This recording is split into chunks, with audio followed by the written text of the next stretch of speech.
Le liège est indissociable du vin.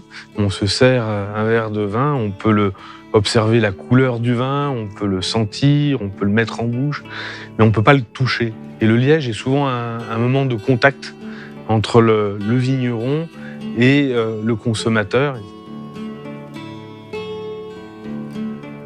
Le terroir de Chablis est assez particulier. D'une part, c'est uniquement planté en chardonnay. Le sol est très particulier aussi. C'est un sol calcaire, chiméridien, qui a plus de 150 millions d'années. La relation entre le liège et le vin est assez complexe et magique. Je crois que le liège a cette particularité d'être d'une part naturel et d'avoir des caractéristiques mécaniques énormes. C'est-à-dire que les vins, une fois en bouteille, ont besoin de vivre. On les produit naturellement et donc il y a une sorte de cycle de vie qui se prolonge en bouteille. C'est un processus complexe et sur lequel le liège joue un rôle fondamental.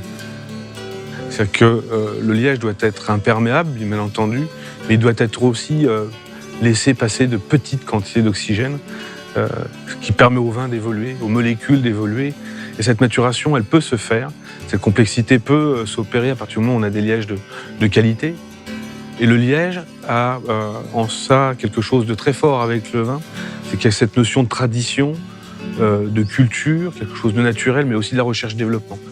Puisque dans le développement durable, il y a bien entendu la préservation des ressources, de la biodiversité, mais on peut aussi intégrer les hommes, des savoir-faire, une économie locale.